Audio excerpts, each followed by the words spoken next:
Hello student, welcome back to my Prayas class. आपका Prayas class में स्वागत है।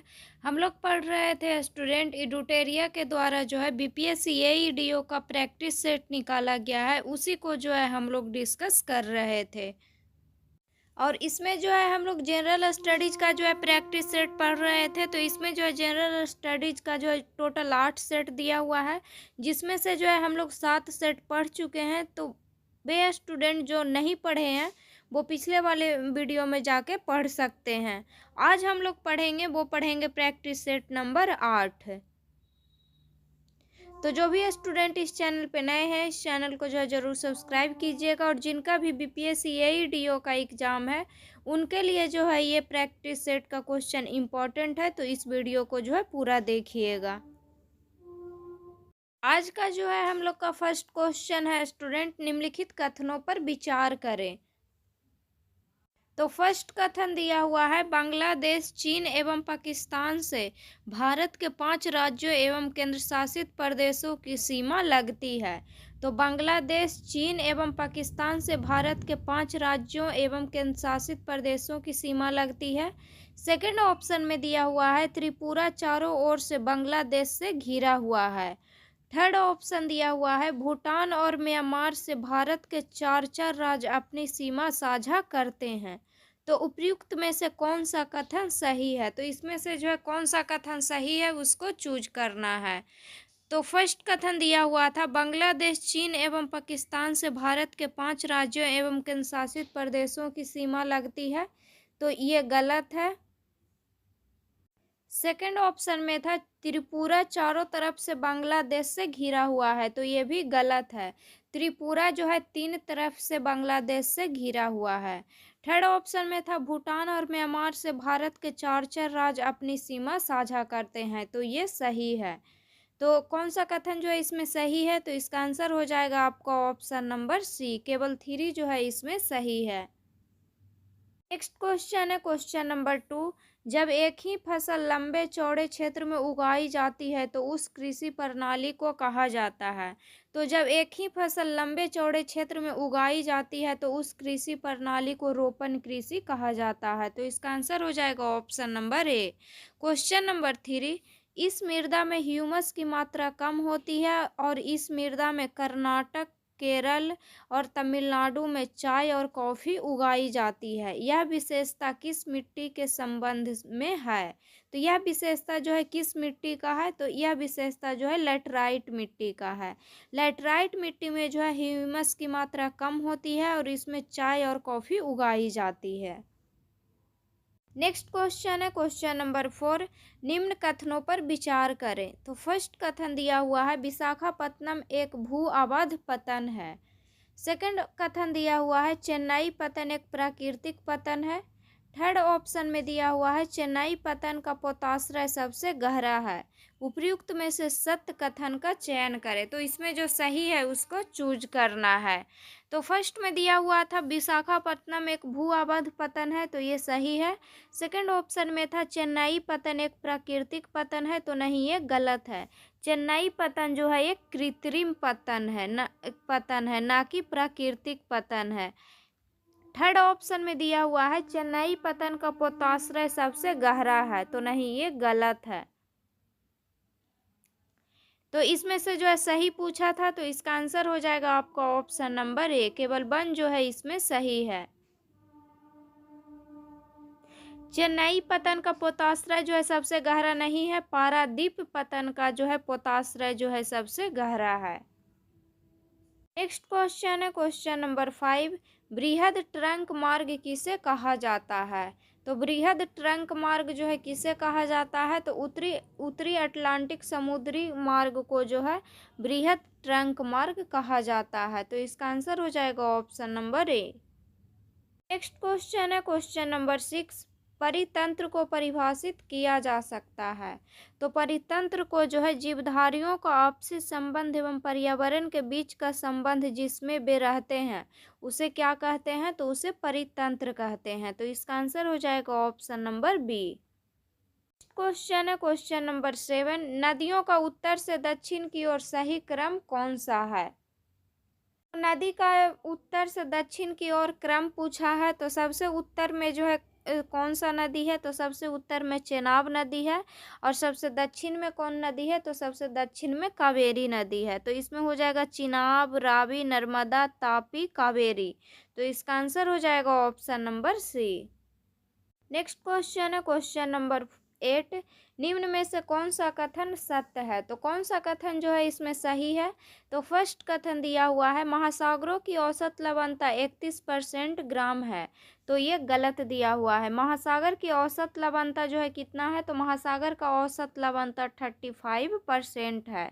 सेकंड ऑप्शन में दिया हुआ है मृत सागर की लवणता 310 ग्राम प्रति लीटर है। तो ये गलत है। मृत सागर की लवणता जो है 340 ग्राम प्रति लीटर है। कितना है, तो 340 ग्राम प्रति लीटर है मृत सागर की लवणता। थर्ड ऑप्शन में दिया हुआ है मृत सागर इजराइल, जॉर्डन और वेस्ट बैंक की सीमा पर स्थित है। वेस्ट बैंक किसको बोलते हैं, तो फिलिस्तीन को बोलते हैं।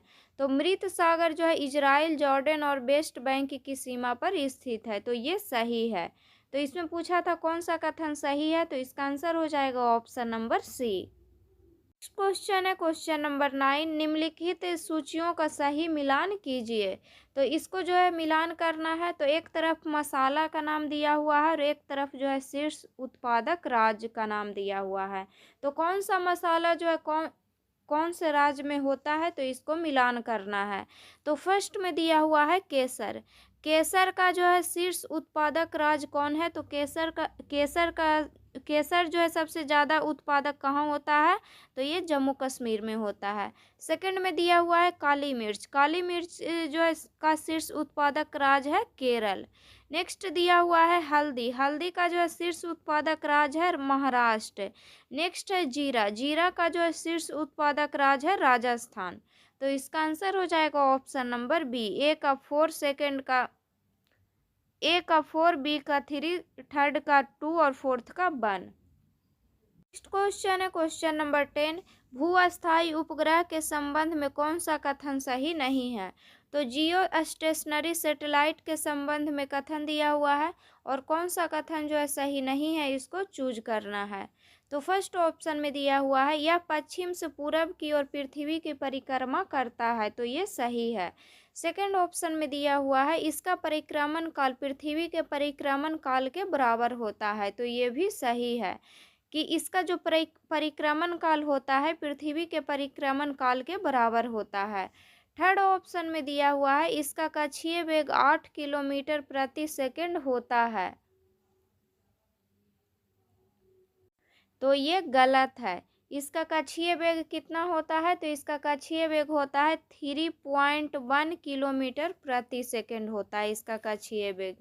नेक्स्ट ऑप्शन है यह उपग्रह पृथ्वी तल से लगभग 36,000 किलोमीटर की ऊंचाई पर रहकर पृथ्वी की परिक्रमा करता है। तो ये सही है।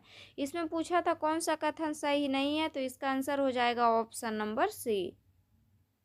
क्वेश्चन है क्वेश्चन नंबर 11। सरल सूक्ष्मदर्शी की आवर्धन क्षमता क्या होती है।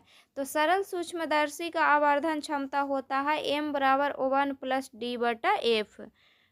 तो इसका आंसर हो जाएगा option number A. Next question है क्वेश्चन नंबर 12। निम्नलिखित में से कौन सा कथन असत्य है, तो कौन सा कथन जो है इसमें गलत है। तो फर्स्ट कथन दिया हुआ है नमी युक्त वायु का घनत्व शुष्क वायु के घनत्व से कम होता है। तो ये सही है।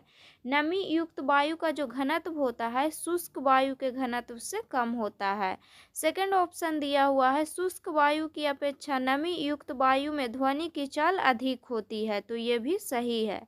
थर्ड ऑप्शन में दिया हुआ है आर्द्रता बढ़ने से ध्वनि की चाल बढ़ती है तथा आर्द्रता घटने से ध्वनि की चाल घटती है। तो ये भी सही है। तो इसमें जो है कौन सा कथन गलत है वो चूज करना था। तो इसका आंसर हो जाएगा ऑप्शन नंबर डी, इनमें से कोई नहीं। नेक्स्ट क्वेश्चन है क्वेश्चन नंबर 13। जब सूरज की रोशनी बारिश की बूंदों पर पड़ती है तो इंद्रधनुष बनता है। इसके लिए निम्नलिखित में से कौन सी भौतिक घटनाएं जिम्मेदार है। तो इंद्रधनुष बनने के लिए जो है कौन कौन सी घटना जो है जिम्मेदार है। तो फर्स्ट ऑप्शन में दिया हुआ है परावर्तन, सेकंड ऑप्शन में दिया हुआ है अपवर्तन, थर्ड ऑप्शन में दिया हुआ है पूर्ण आंतरिक परावर्तन। तो इंद्रधनुष बनने के लिए परावर्तन, अपवर्तन और पूर्ण आंतरिक परावर्तन ये सब घटनाएं जो है जिम्मेदार है। तो इसका आंसर हो जाएगा ऑप्शन नंबर डी, 1, 2 और 3। नेक्स्ट क्वेश्चन है क्वेश्चन नंबर 14। बॉल बेयरिंग का उपयोग साइकिल, कार आदि में किया जाता है क्योंकि। तो बॉल बेयरिंग का उपयोग जो है साइकिल, कार आदि में किया जाता है क्योंकि पहिए और धुरी के बीच संपर्क का प्रभावी क्षेत्र कम हो जाता है। तो इसका आंसर हो जाएगा option number C. Next question है क्वेश्चन नंबर 15। एक का इस ये जो है न्यूमेरिकल है। तो एक कार की गति 10 सेकंड में 20 किलोमीटर प्रति घंटा से 50 किलोमीटर प्रति घंटा तक बदलती है। तो इसका त्वरण कितना है। तो इसका त्वरण होगा 0.83 मीटर प्रति सेकंड स्क्वायर। तो इसका आंसर हो जाएगा option number D. Question number 16। निम्नलिखित में से कौन सा अणु का भाग नहीं है। तो कौन सा जो है अणु का भाग नहीं है। तो फोटोन जो है अणु का भाग नहीं है। तो इसका आंसर हो जाएगा option number D. Next question है क्वेश्चन नंबर 17। जल में कार्बन डाइऑक्साइड प्रवाहित करने पर बना सोडा वाटर के संबंध में कौन सा कथन सत्य है। तो जल में कार्बन डाइऑक्साइड प्रवाहित करने पर बना सोडा वाटर के संबंध में कौन सा कथन जो है सही है। तो फर्स्ट ऑप्शन में दिया हुआ है यह अम्लीय प्रकृति का है। तो ये सही है। तो सोडा वाटर जो होता है ये अम्लीय प्रकृति का होता है। तो इसका आंसर हो जाएगा option number A. Next question है क्वेश्चन नंबर 18। निम्नलिखित में से कौन सा कथन सत्य है। तो कौन सा कथन जो है इसमें सही है। तो फर्स्ट कथन दिया हुआ है टेफ्लॉन तथा डेक्रोन बहुलक है। सेकंड ऑप्शन में दिया हुआ है प्राकृतिक रबर क्लोरोप्रीन है। थर्ड ऑप्शन में दिया हुआ है नियोप्रीन संश्लेषित रबर है। तो टेफ्लॉन तथा डेक्रोन जो है बहुलक है। तो ये सही है। सेकंड में दिया हुआ है प्राकृतिक रबर क्लोरोप्रीन है। तो ये गलत है। प्राकृतिक रबर क्या है। तो प्राकृतिक रबर जो है आइसोप्रीन है, क्लोरोप्रीन नहीं है। थर्ड में दिया हुआ है नियोप्रीन संश्लेषित रबर है। तो ये भी सही है। तो इसमें पूछा था कौन सा कथन जो है सही है। तो इसका आंसर हो जाएगा ऑप्शन नंबर बी, 1 और 3 जो है इसमें सही है। Question number 19। क्यूप्राइट निम्नलिखित में से किस धातु का आवश्यक है। क्यूप्राइट जो है कॉपर का आवश्यक है। तो इसका आंसर हो जाएगा option number C. Next question है स्टूडेंट क्वेश्चन नंबर 20। रदरफोर्ड के परमाणु मॉडल के संदर्भ में निम्नलिखित में से कौन सा कथन सत्य नहीं है। तो रदरफोर्ड परमाणु मॉडल के संदर्भ में कथन दिया हुआ है और कौन सा कथन जो है इसमें सही नहीं है उसको चूज करना है। तो फर्स्ट कथन दिया हुआ है नाभिक का आकार परमाणु के आकार की तुलना में काफ़ी ज़्यादा होता है। तो ये गलत है। नाभिक का आकार परमाणु के आकार की तुलना में जो है बहुत छोटा होता है, ना कि काफ़ी ज़्यादा होता है। नेक्स्ट ऑप्शन है इलेक्ट्रॉन नाभिक के चारों ओर वृत्ताकार मार्ग में चक्कर लगाते हैं। तो ये भी सही है। परमाणु का केंद्र धनावेशित होता है जिसे नाभिक कहा जाता है। तो ये भी सही है। फोर्थ ऑप्शन दिया हुआ है एक परमाणु का लगभग संपूर्ण द्रव्यमान नाभिक में होता है। तो ये भी सही है। तो इसका आंसर हो जाएगा आपका ऑप्शन नंबर ए। क्वेश्चन है क्वेश्चन नंबर 21। पेप्टोन तथा पेप्टाइड किस प्रकार के प्रोटीन का उदाहरण है। तो ये जो है व्युत्पन्न प्रोटीन का उदाहरण है। तो इसका आंसर हो जाएगा ऑप्शन नंबर सी।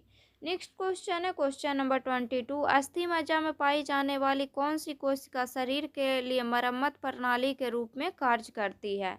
तो ये जो है मूल कोशिका जो है मरम्मत प्रणाली के रूप में कार्य करती है। तो इसका आंसर हो जाएगा ऑप्शन नंबर डी।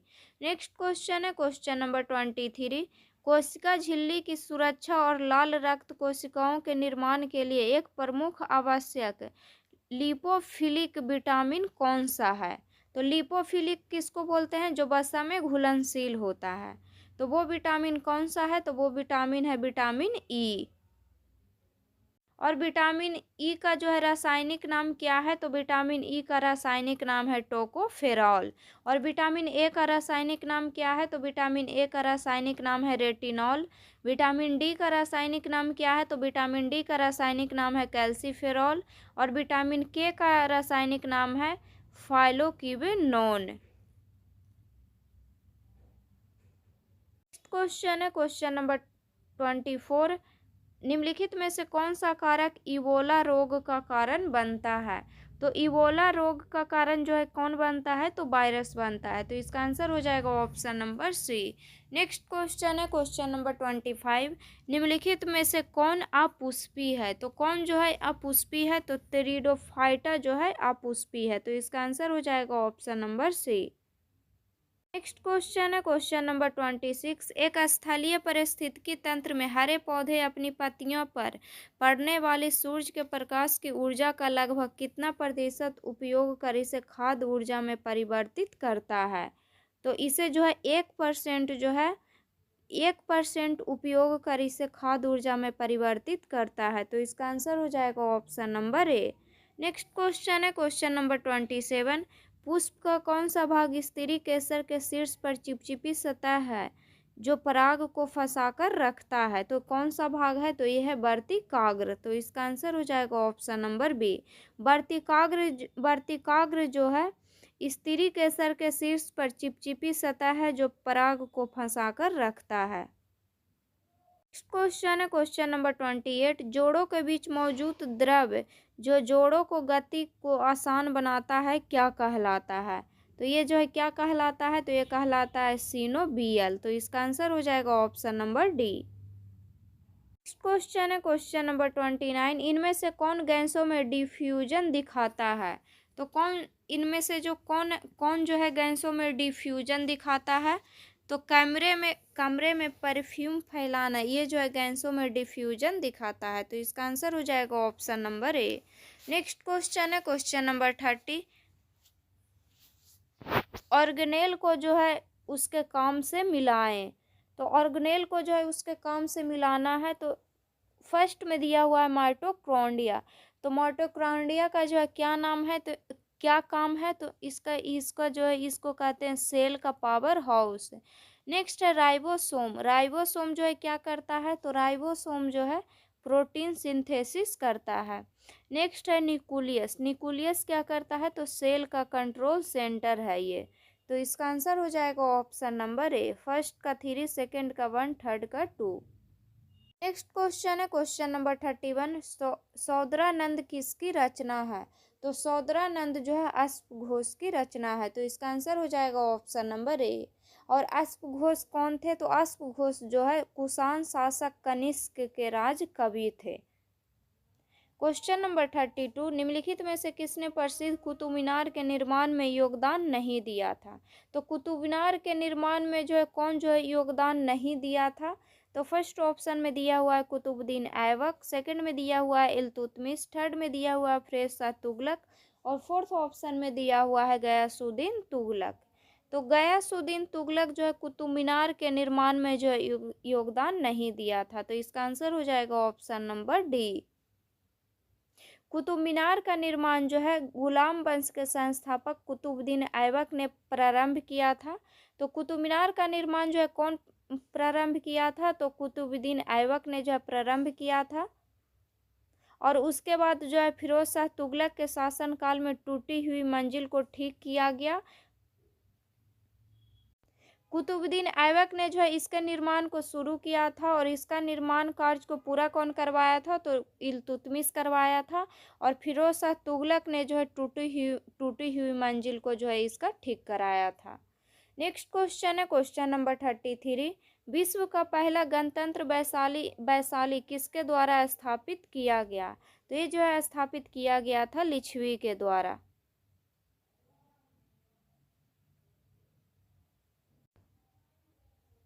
वैशाली जो है बुद्ध काल का सबसे बड़ा गणराज्य था। लिच्छवी बज्जी संघ में जो है सर्व प्रमुख थे।